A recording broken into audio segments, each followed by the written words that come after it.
నగరంలోని 46, 47 డివిజన్లలో జరుగుతున్న అభివృద్ధి పనుల్లో భాగంగా రోడ్లపై గుంతలు తవ్వడంతో తాగునీటి పైపులు దెబ్బతిన్నాయని స్థానికులు ఆవేదన వ్యక్తం చేస్తున్నారు. ముఖ్యంగా 46వ డివిజన్లో మంచినీటి పైపుల్లోకి మురుగునీరు చేరడంతో ఇళ్లకు వస్తున్న నీరు పూర్తిగా మురికిగా మారిందని ప్రజలు చెబుతున్నారు.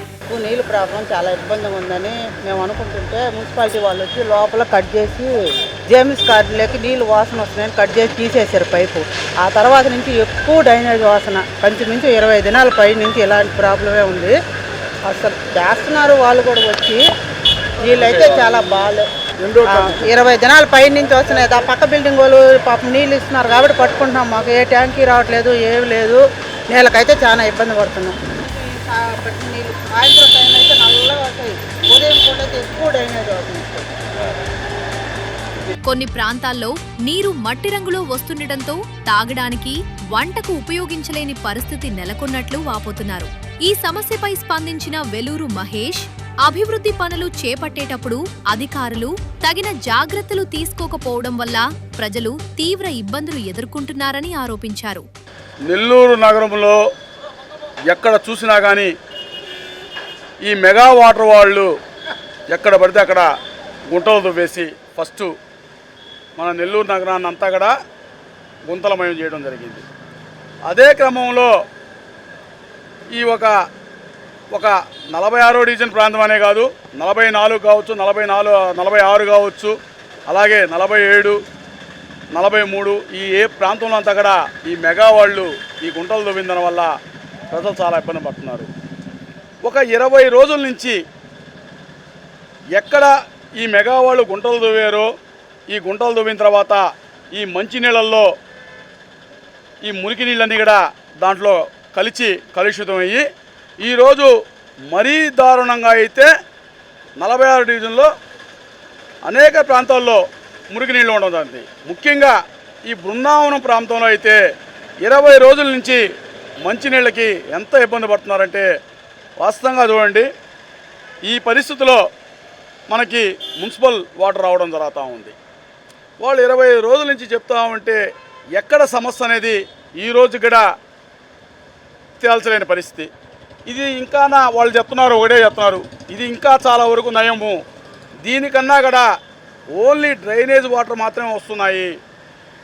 మేము ఆ నీళ్లు తాగి ఎలా ఉండాలా?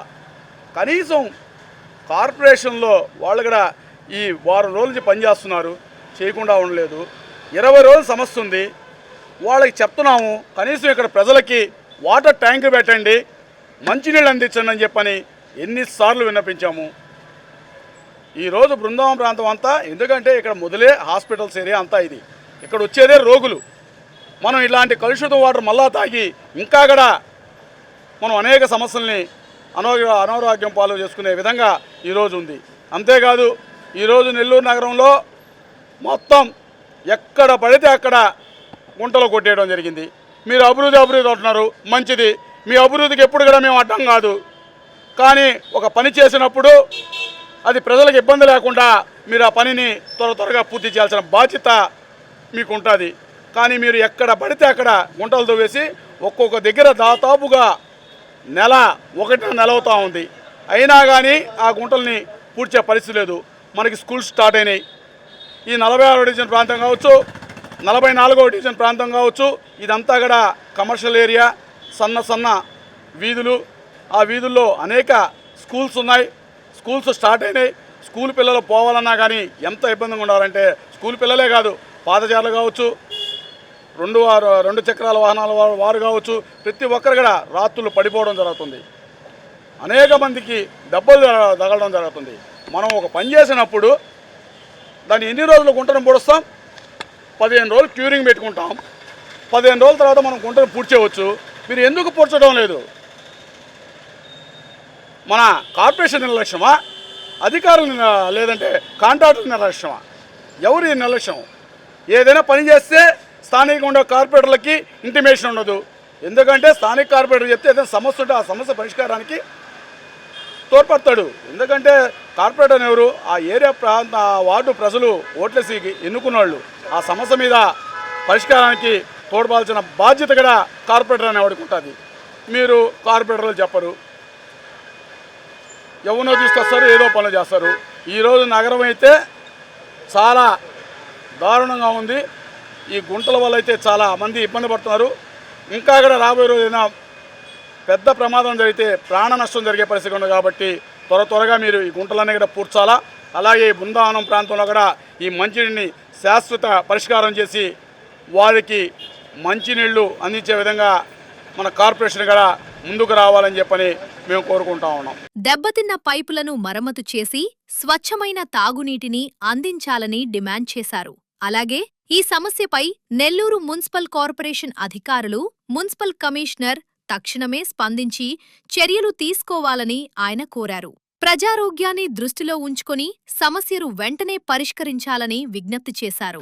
కమిషనర్ గారు ఉదయాన్నే ప్రతి వార్డు కూడా వచ్చి విజిట్ చేస్తుంటారు. మంచిది, బాగుంది. వీళ్ళ దగ్గర, ప్రజల దగ్గర ఏదైనా ట్యాక్సులు మనం వసూలు చేయాలంటే అది మంచినీళ్ళ ట్యాక్స్ కావచ్చు, హౌస్ ట్యాక్స్ కావచ్చు, డ్రైనేజ్ ట్యాక్స్ ఏదైనా కావచ్చు, వాళ్ళు ముక్కు పిండి మనం వసూలు చేస్తున్నాం. కానీ ఇట్లాగ సమస్య వచ్చినప్పుడు చేయాల్సిన బాధ్యత ఎవరిది? Municipal కార్పొరేషన్ది, municipal కమిషనర్ది. 25 రోజుల నుంచి ఈ బృందావనం ప్రాంతంలో ప్రజలు మంచినీటికి ఇబ్బంది పడుతున్నారు. అలాగే నెలల తరపు నుంచి 2 నెలలైంది గుంటలతో వేసి. నెలలో ఒకసారి చూడండి, ఉదయం పూట మీరు విజిట్ చేస్తున్నారు కదా, ఏం చూస్తున్నారు మీరు? మీకు ఎక్కడ గుంట కనపడడం లేదా? ప్రజలు ఇబ్బంది పడుతున్నారు కదా? ఖచ్చితంగా కమిషన్ గారు చెప్తున్నాం, మీరు విజిట్ చేయడం కాదు, విజిట్ చేసిన తర్వాత ఆ పనులను పరిష్కారం తీసుకోపోవడం చేయండి.